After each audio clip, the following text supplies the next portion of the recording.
So Jaakko, the key question in the conference today is how to prepare for the future work with themes like AI, data analytics, talent acquisition, agility. And we are going to talk about rehumanizing work, promoting sustainability through purpose, meaning, and capabilities. I know it's sort of fun to be here, but are we at the right seminar? And why should the audience care about our topics? Well, Paula and all of you in the audience, let me tell you a story. In the year 2007, organizational psychologist Adam Grant set up an experiment in the University of Michigan. There was a problem in the fundraising call center of the university. Employees were dissatisfied, unmotivated, and the turnover rate was quite high. People were leaving. Grant invited a scholarship student, Will, to write a letter to those employees. In the letter, Will described his studies and told how grateful he is for the opportunity to study in the university. The employees also got a chance to meet Will for 5 minutes and ask him some questions. This particular event helped those employees to better understand the meaning and the purpose of their work. The purpose that was already there, but was not visible for them. This particular event, little moment with Will, nothing else. What happened after this meeting and reading this letter was quite outstanding. In the next month, the employees spent 142% more time on phone, and they raised more than 171% more money. It's quite impressive. And this is only one example of the reasons why we are talking today about the power of meaning and power of purpose and power of rehumanizing the working life. Well, 2007, that was quite a while ago. But I think these topics of purpose and meaning are even more relevant today.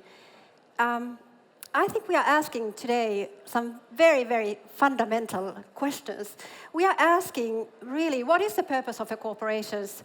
Why do firms exist? And what is their role in the society?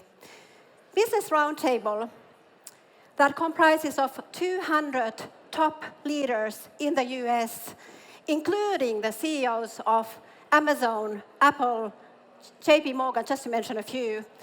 They came out with a statement on the purpose of a corporation last fall.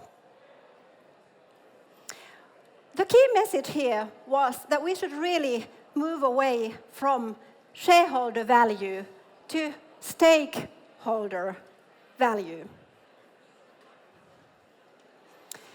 So it's really not about a question about aiming at profit at all cost, but rather aiming at sustainable growth and profit. They claimed that we should build an economy that enables each person to live a life of meaning and dignity. And if we talk about one particular stakeholder group, the employees, they stated that we should really treat fairly the employees and compensate them fairly. But we should also invest in our employees through training and education and enable them to build the work-life skills that are needed in the changing world. And they said that we should increasingly, and they were committed to, promoting diversity and inclusion, dignity and respect. And this is about rehumanizing work. isn't it, Jaakko? I think so.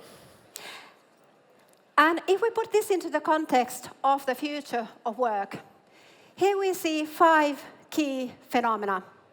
First of all, if we talk about the megatrends, we can see that the work life is influenced by digitalization, globalization, and more recently, climate change and the need for more sustainability and responsibility.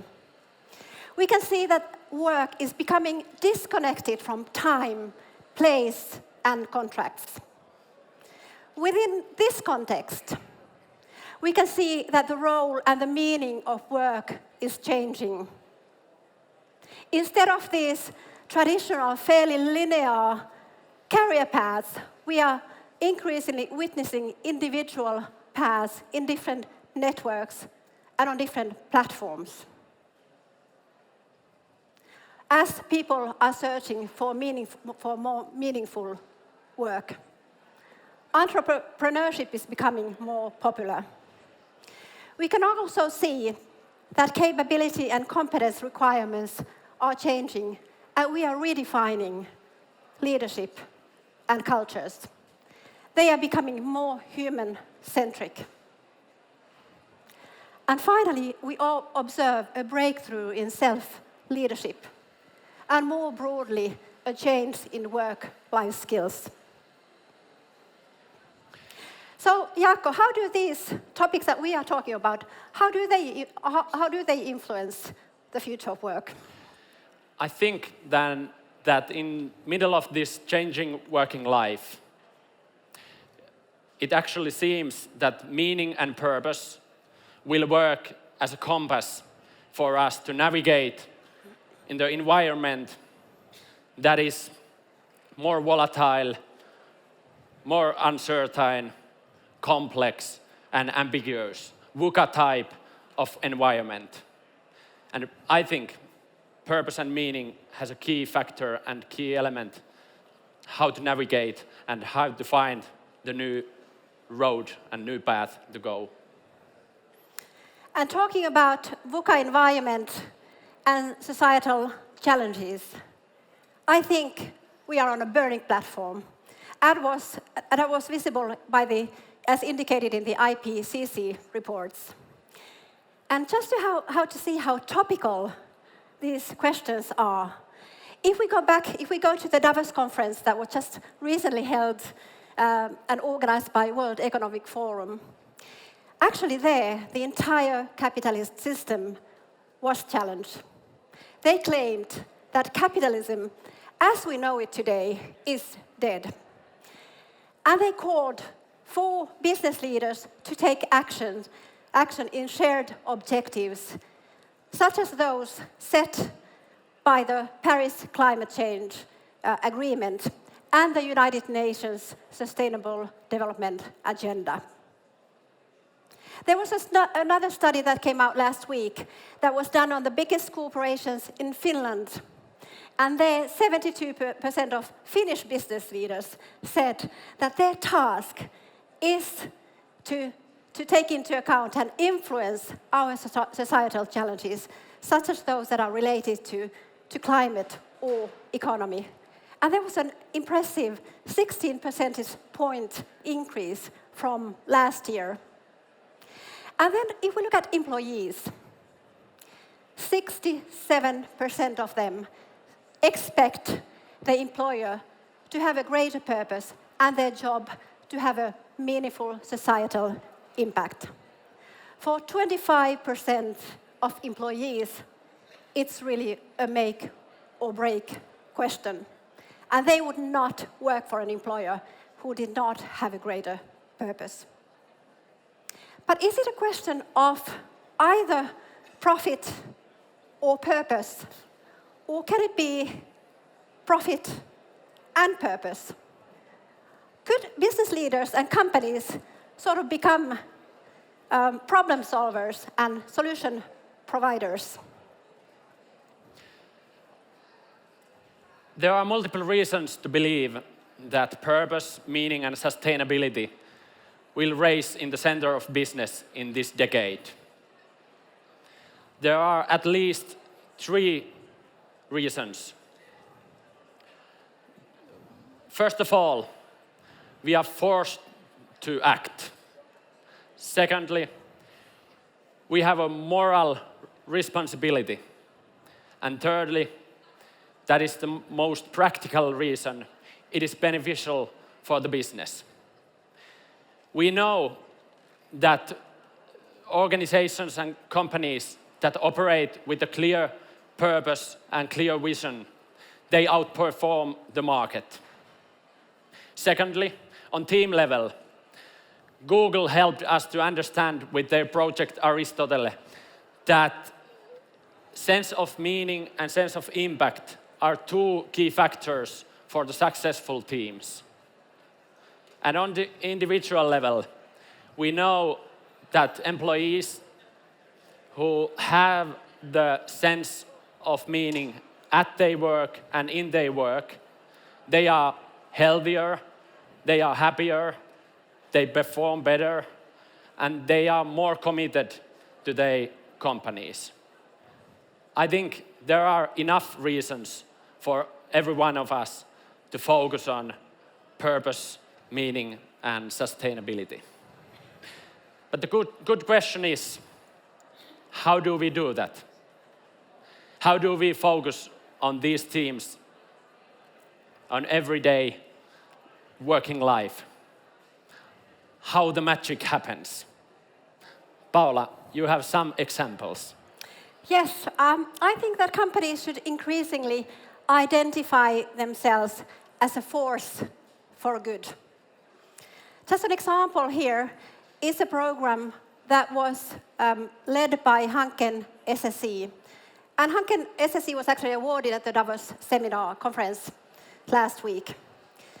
So they built a program together with some big companies in Finland, and probably some of you sitting in the audience as well as with some institutions. And the objective of this program was to create a fast-track integrations for the academically educated refugees and immigrants.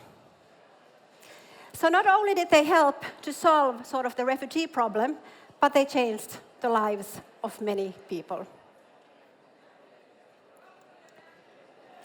Companies should also use their capabilities to promote sustainability. Many global companies have more talent, more capabilities, and more resources than many nation states. So they can have a big impact on sustainability. Just to give you a few examples. Kone is a company that I studied in my PhD. Their mission is to improve the flow of urban life. They are building environmentally friendly elevators.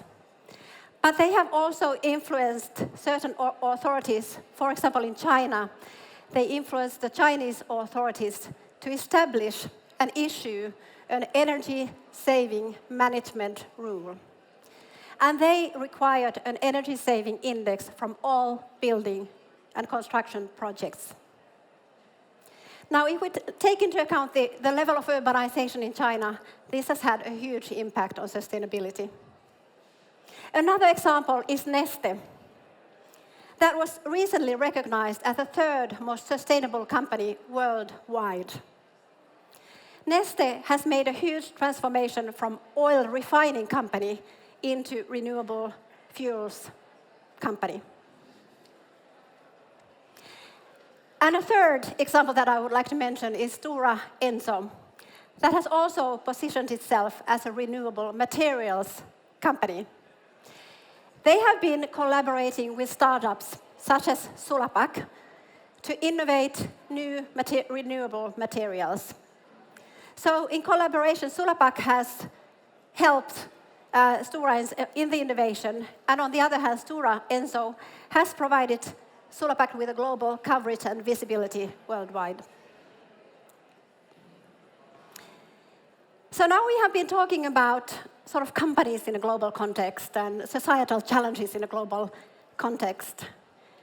But actually, I think many of you are actually asking yourselves, how do we actually promote purpose and meaning in the everyday life of the companies. How do we bring this to the human level? Let's start with the basic things. Every one of us, I think, wants to do something meaningful.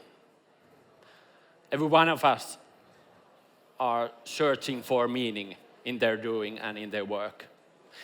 But meaning isn't actually something that we have to look for somewhere out there. It is something that's hidden in every single task and every single work we have, but we just might not see it. We have to make the meaning of our tasks and meaning of our work visible. We have to connect the tasks to the bigger purpose of the companies. There are 4 basic sources of meaning. First of all, possibility to being authentic yourself at work. The idea of wholeness. Second thing is the possibility to use your competencies and express your full potential in work. Third part is the sense of belonging, sense of unity in your company, with the colleagues. And the fourth one is the serving others through your work and doing something good. On a more practical level, job characteristic model describes 5 basic things we should focus on to make sure that the work and tasks for us are complex enough. We should focus on that the tasks are really worth of doing. We should focus on that employees can finish the work and tasks so that they can do the tasks from point A to point B. And the 2 other things are autonomy, that employees have a possibility to do their work in their own way. And the 5th one is feedback. Giving feedback and getting feedback of your work. Some people say that managers and leaders, they can only kill the sense of meaning. I have recently studied the topic, leading to meaning.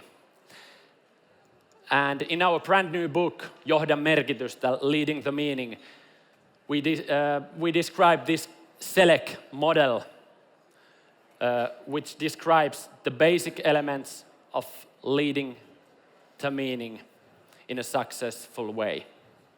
We asked 1,500 employees, how could your manager or your leader or your foreman or supervisor boost your sense of meaning at work? The first thing was caring. Care to people, be interested, appreciate them, and appreciate their work. Second thing was empower. Give people the power and authority that they need in their role and in their work. Third one is leading the way. Walk the talk, be a role model, set the bar high enough for yourself as a leader and foreman. Fourth one was equip. Make sure that employees have everything they need to succeed in their work. Enough salary, job security, or the equipment and tools they need. And the fifth one was communication. Communicate the higher purpose, higher goals, and make sure that employees have enough information in their everyday work so they can understand the meaning of their tasks and their work. These are 5 basic things. As one concrete example, how to increase the sense of meaning on individual level or in team level. Take time for your team in your organization to little bit consider and think, what are the things that make your work meaningful? What are the things that make it meaningful to yourself? What are the things that make the work meaningful for your team? And what are the things that make it meaningful for the company, for the society, and so forth? For example, in our company, we all have done our individual meaning manifestos. If you want, you can go to our website and read it there. Read those there. Our personal meaning manifestos. What would your meaning manifesto include? All right, let's come back to the business roundtable and the Davos conference, let's say. Now, we are seeing and witnessing that companies, organizations, and business leaders around the world are joining forces to rehumanize work and promote sustainability. We have shown how that can be done on both organizational, team, and individual level with the right kind of leadership, more human-centric leadership, and with the right capabilities. We have shown that it's not a question of either profit or purpose, but that we can have both profit with purpose. Now the question to you is, are you ready to join the movement? What will you do?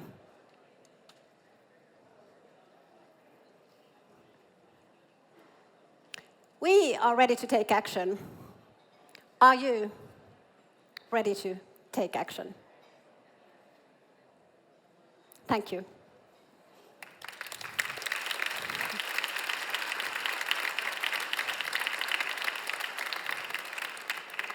Can we, here we go. I need the ego boost, so I'll come and join you guys. I felt so lonely over there by myself. So, it's time for a Slido. Let's see what the audience says. So, I warned you about this before. Go on slido.com and put just the event code HR20 and answer the question, are you ready to take action?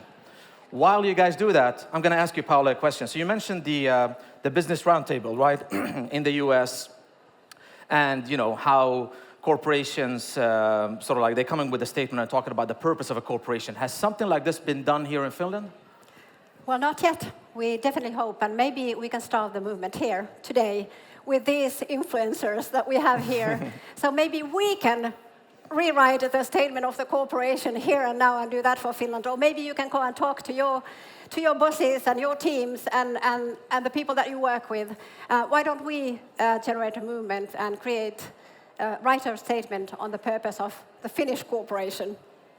Okay, and very good answer. And Jaakko, from your point of view, how do you see, so we talked about a purpose of a corporation from sort of like a high-level global perspective. How can we implement this on sort of more an individual one? I think it's important to focus on making the chains of meaning visible, like merkitysketjut in Finnish. Make it visible, the chains from the personal point of view, from the individual level to the corporation level, the purpose of the corporation, and trying to strengthen those chains of meaning. Cool. So we have 96 answers. The rest are still sleeping. No, I'm just kidding. Roasting the audience is not good. The answer is very clear. Any final comment before you guys leave the stage? Oh, we're reaching almost 100. And it's quite clear, right? Yes, it's clear, and I think we're ready to go. Let's join the movement, all of us. Sounds great. Thank you very much, Paula and Jaakko. Thank you very much. Thank you.